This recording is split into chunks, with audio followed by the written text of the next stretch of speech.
Hello, Shawnee Mission parents for AP Calculus AB. I am Mrs. Campbell. Welcome to our back to school night.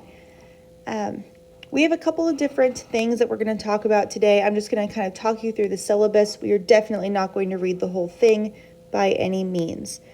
I have this class blocks 3, 4, and 7. So if for some reason your student has a free period on one of those times and has not been able to make it to our class for that day, they're welcome to join the other class. Our course website is going to be Canvas. We're going to use it a whole bunch. Our technology, TI-83s and TI-84 calculators. Your student can borrow those from their school. Hopefully they were able to pick one up if they had not borrowed one last year or do not have their own calculator. That is also the calculator that is recommended to take the ACT. As kind of a stand-in, they can use the phone app that's called Calculate 84. It's a pretty good replica of the TI-84 calculator, but there's a few kind of annoying differences that make it a little bit more difficult to get some of the things accomplished. Our textbook is going to be an online textbook. That is the link for it. We will also use other textbooks that are not paper copies throughout the year. If we do end up going back in person at some point, it's possible that I will hand out textbooks, but we'll probably just stick with this website. Your student can download that as a PDF onto their MacBook, so they don't have to go to the website every single time they need it. Help is available online, so anytime that we are on a WebEx call, your student is more than welcome to start asking questions. So that can be during a lesson, it can be while we're going over homework. I really, really love when students ask questions because that gives me a direction to go and helps me figure out what did I not teach as well, what did I teach well enough that we don't need to talk about it anymore, those kinds of things. Or if there's a particular student who I need to have a one-on-one conversation with, sometimes that will show up through your student asking questions. Currently, I am in tennis season, and it's possible that will happen again in the spring. So my after-school hours are pretty limited, at least for another week, and then in the spring potentially. But I am available before school by appointment. So if your student needs something, they can just let me know and we can start a WebEx call early. Also during seminar on Tuesdays and Thursday afternoons. We'll find out more about seminar later. Hey, we know more about seminar. Your student will be able to make an appointment with me, and then I will say, yes, show up in my seminar at this time, and then they can just join. So it's easier than normal seminar. Next. Okay, key dates. Back to school night. That is happening right now. Time now. First day of school done. End of first quarter is coming up. It's in November, which is pretty late. And we will have a parent-teacher conference night. We don't know what that's going to look like yet. That will be just after the end of first quarter. Okay, we will have a winter break, and then second quarter will end right around Martin Luther King Jr. Day, January 19th-ish, and we will have semester exams following that. And then second semester, of course. At the very end of the school year, we have a couple of different exams. So that will be May 4th is the AP Calculus exam. Your students, if they chose to take this or choose to take it, will take the AB version that covers Calculus 1. We do have a Calculus BC option, but that is with another teacher. That is on Tuesday, May 4th. If you have never had your student take an AP exam before, feel free to contact me or Tommy Davis. He is our AP coordinator. The other option, which it doesn't talk about on here, is Johnson County Community College. We've got a college credit bit of our module that we'll go through though. Parent resources are here. please ask your students if they are actually completing their assignments and turning things in. I, for the most part, stay pretty on top of my to-do list, which you might be laughing because you see that I have 94 things to do down there at the bottom. Those are individual student assignments that I need to get graded. Some assignments will be graded on completion. So if they took a very good effort to complete the assignment, and there's not just a bunch of question marks and IDKs all over the page, they will get their 5 out of 5 on an assignment. Some assignments will be graded for actual points. The 10 for 10 assignment is an example of that. It is worth 10 points, and I pick out 3 questions that I want to grade, and I'm grading on accuracy. Quizzes will also be graded on accuracy. Your student might watch some videos. So I have, along with some guided notes, created some videos so your student can fill out the notes while they watch their videos. Most of those videos will be outside of class time. There will be some times when we finish up and I don't have more things to do during class, there's nothing more to discuss, and I'll let them go a little bit early to watch videos for notes. Check your students' grades a few times a week. I will be doing my grades in Canvas, and then there's extra steps that I will have to go through to sync that with Skyward, but Canvas is going to be the most up-to-date grade. There will rarely be an assignment that is in Canvas that will not show up in Skyward. So the grades should be very, very close at the end of the semester anyway. We do have a taking care of business seminar, like little 10 minutes, which is immediately after lunch. Most people are kind of taking that as an opportunity to have an extra 10, 15 minutes of lunch before fourth block or seminar starts. That could be another time where if your student really wants to talk to me, especially if it's on a Monday or a Wednesday when we don't have a full seminar, they can contact me and I can be back in time for that TCB and we can do a little WebEx meeting. You're welcome to sign up as an observer in your student's course if you like. This is a module right now within your student's Calculus Canvas page, so you can click on this link and access that. That down at the bottom is a student guide, so if your student or you are having trouble with Canvas, you can go into there. Materials. Your student needs some kind of a binder or folder that is just for calculus, notebook or loose leaf paper. I don't care which one. I really sincerely recommend printing the notes ahead of time, or a lot of your students came by and picked up a printed out notes that I have made. I still do have some copies of that, so if your student wants to meet me at some point at school, I can get those notes to you if you don't have a printer at home. Graph paper is sometimes useful. Pencils for math, of course. While we are online, if your student prefers to use pen because it's easier to take pictures with the contrast between the pen and the white paper, that's fine with me. I'll get over it emotionally. Graphing calculator of some sort. I do not know how to use Casio's, so if you get a Casio, I cannot help with it. Your student will have to figure it out themselves. And then, of course, having downloaded the online textbook. Class resources, we will frequently be using AP Classroom. AP Classroom has, like the College Board, has hired some calculus teachers to create videos that go with each of the standards. So we will be using lots and lots of those videos along the way. Even if I do not assign specific videos, your student is more than welcome to go back and watch those videos. So they can watch them before the class where we actually teach that, or if they're stuck on something, they can watch those daily videos after the lesson. So lots of options there.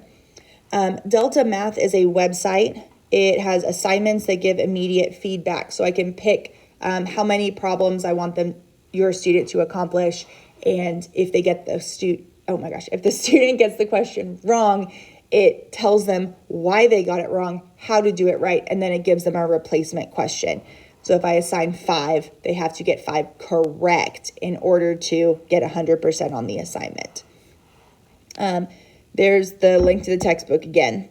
Helpful resources. Your student is required to do a discussion for each unit. So we should be able to get through the first 5 units in semester 1. These are links to those discussions.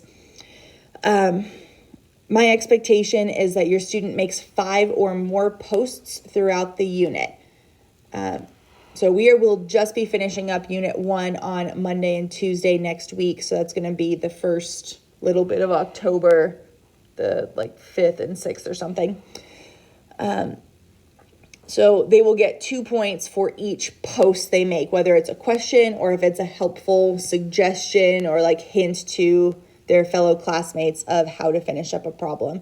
Discussion is such an important part of math, and since it's pretty difficult to replicate a classroom online, this is one of the ways that we can do it. Plus, if I'm not online at 2 a.m. and one of their classmates is online at 2 a.m., they might be able to actually get a question answered while they're working on their assignments. Because we know that high schoolers keep odd hours sometimes. All right, college credit. We've got a couple of options, which I alluded to earlier. We have 3 options for credit. We have the AP exam. I focus most of my teaching around the AP exam. So I use AP Classroom a whole bunch. So your student is going to see questions that are formulated similarly to how the AP exam is going to formulate their questions. So that is what I recommend. The grade that your student earns in my classroom will not show up on their college transcript. It'll show up on their high school, but not their college transcript. In order to get their credit for AP Calculus, which is Calculus 1, they have to earn at least a 3 on the exam. So the scores range from 1 to 5, 5 being the best. If they get a 3, 4, or a 5, they can earn college credit. Double check if your student is interested in particular colleges, what the 3, the 4, or the 5 might represent. We will have some mock or fake exams in March and April, and I suggest that your student takes at least one of those so that they get the feel for how long the exam is, because it's definitely a lot longer than a normal classroom exam. College Now is another option instead of AP. It's through Johnson County Community College. Your student will have to take the Accuplacer math test and achieve a qualifying score, or have a 28 on the ACT math section. Okay. Then we would have them enroll in Math 241, which is Calculus 1. It's a 5 credit hour course. I believe it costs $470, where the AP exam costs, I feel like $100. Okay, so College Now definitely is a larger financial commitment. College Now, those deadlines are coming up really, really quick. So make sure that your student is signing up to take the Accuplacer if that's the way that they want to go. High school calculus credit is the third option. This might be the better option for your student. It just kind of depends on what they're planning to do in college. If your student is probably going to be some kind of an English or an art or a journalism major, they are not going to need very many math courses after calculus. Perhaps no math courses after calculus. So if they get their math credit in high school, they could be completely done. So I would suggest, if that was your course of action, if that was your plan for in college, that you do take the AP exam or maybe the College Now course. If your student is taking, is planning on being like a physics major or a math major or an engineering major, it might be a better choice to take Calculus 1 just for high school credit and then retake Calculus 1 in college, their first semester of their freshman year. It really helps them get acclimated to college life while they're trying to figure out, like, where do I do my laundry? How do I get food? Then the math class will not be their biggest concern. It will be more of like an easy, hopefully, A to go onto their college transcript. It will cost more, very likely, if you go to KU or any other state school, it'll cost more than College Now or AP, but it at least gives them an opportunity when they get to college to acclimate themselves. And Calculus 2 is a very big step up in difficulty and time commitment from Calc 1.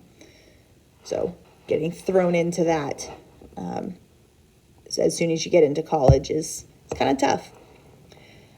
Daily work, we will have assignments daily submitted through Canvas. It's possible your student might have 3 or 4 assignments per week. Sometimes there might only be 1 or 2.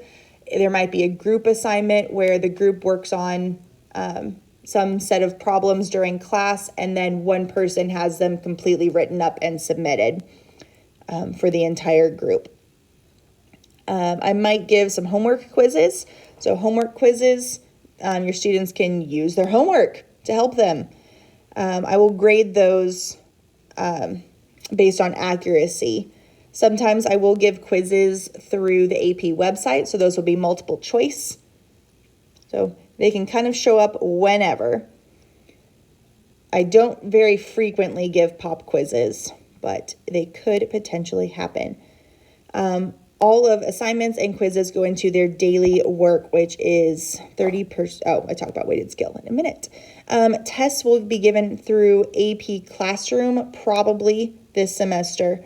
So that's going to be that website I was talking about. Some of the questions will be multiple choice, and some of them could be free response, where your students take a picture of their work and submit the picture, and then I grade their picture.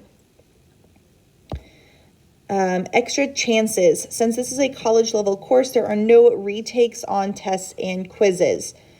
If your student has been really stuck for a while and has missed a lot of class due to illness or something like that, I can have some leniency on the date of the quiz or the test, but if it's a non-studying kind of a choice that your student is making, they still had to take the test or the quiz on the correct day.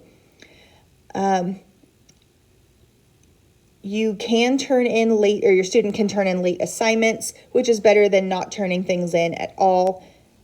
Canvas will mark them with a red late mark, and they will probably not be worth full credit. I've been a little bit lenient in Unit 1, so you might see that red late mark, but still have 5 out of 5.